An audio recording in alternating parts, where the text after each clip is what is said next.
Olá, pessoal! Mais um vídeo aqui para vocês sobre a análise da rodada. Dessa vez é a quarta rodada da Série A. Abrindo a rodada, nós tivemos o Vasco recebendo o América Mineiro. No primeiro tempo, o Vasco não conseguiu furar o time do América, que veio com a proposta de se fechar.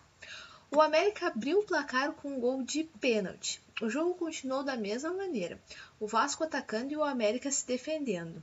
Mas ainda assim o América foi para o intervalo com a vantagem. No segundo tempo, o Vasco veio atropelando e acumulando chances de gol. Aos 11 minutos, o Vasco conseguiu seu gol de empate.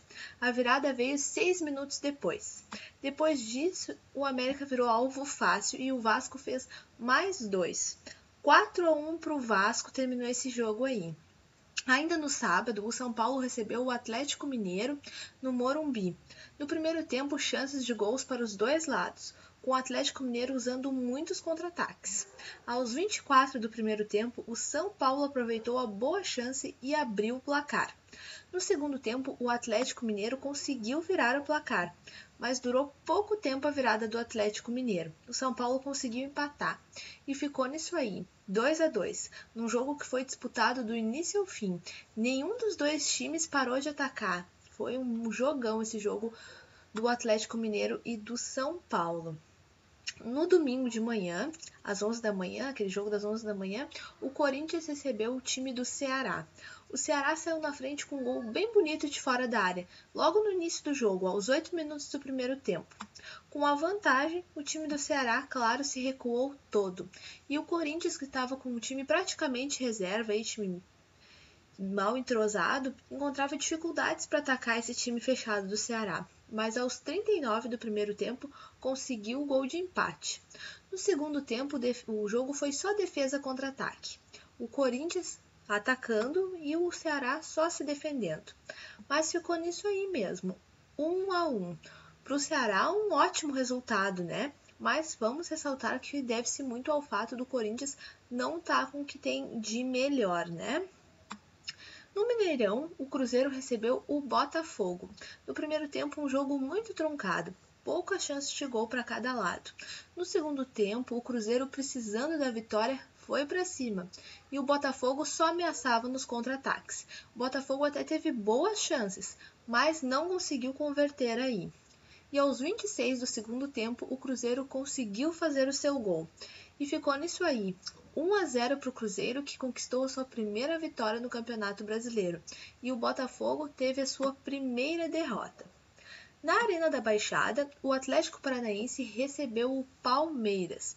No primeiro tempo, um jogo que foi bem igual. O Atlético Paranaense teve algumas boas chances, mas parou nas defesas de Jailson, do goleiro do Palmeiras. O Palmeiras, no finalzinho do primeiro tempo, conseguiu abrir o placar. No segundo tempo, o Palmeiras marcou mais um aos 14 do segundo tempo.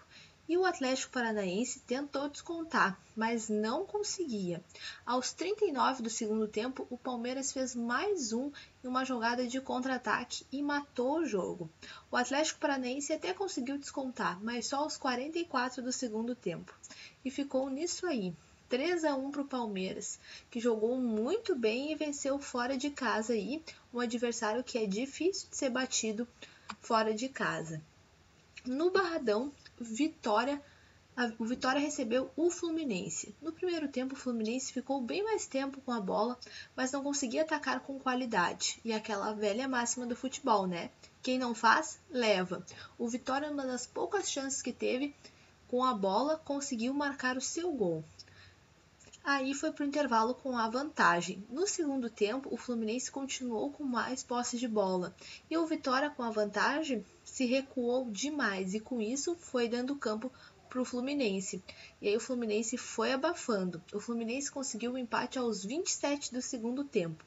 Depois disso, só depois que tomou o gol de empate que o Vitória começou a atacar de novo. Mas não conseguiu, e com isso, abrindo espaços, o Fluminense aproveitou e fez o seu gol da vitória de virada aos 40 do segundo tempo.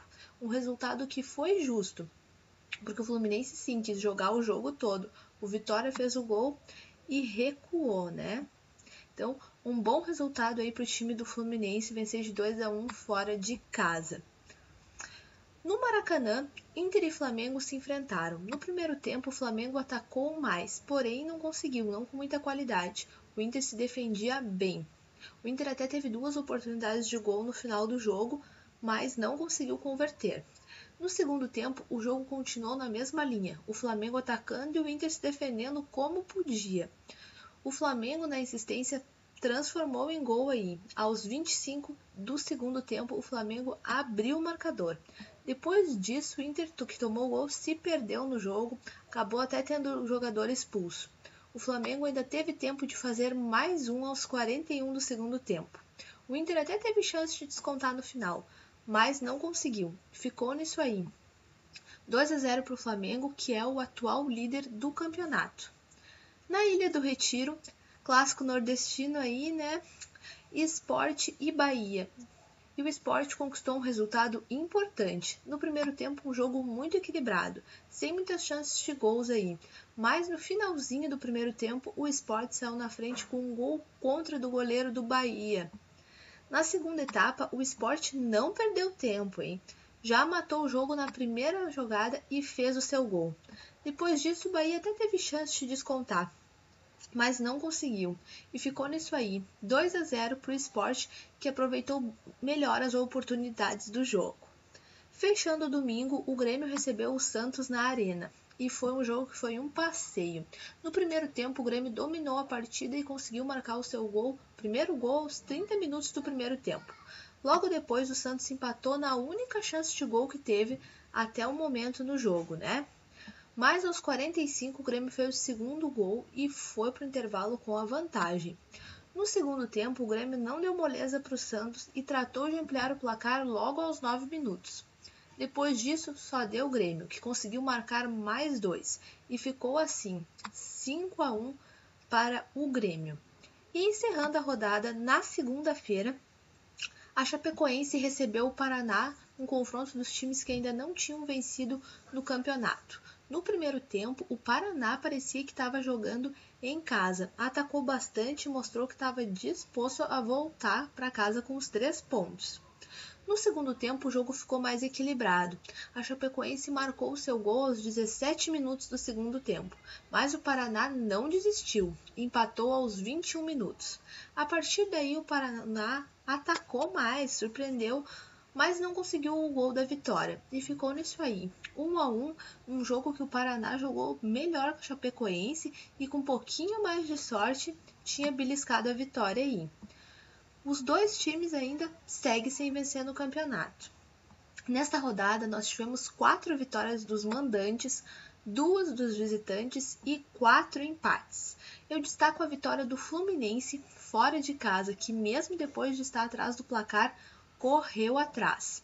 E o Inter agora vem pressionado para o Grenal. Certamente, se o Inter não vencer, o técnico está balançando aí.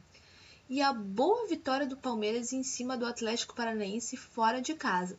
Parece até um resultado normal, mas não é não. O Atlético Paranaense estava 17 jogos sem perder na Arena da Baixada. Bom, pessoal, é isso aí. Eu espero que vocês tenham gostado.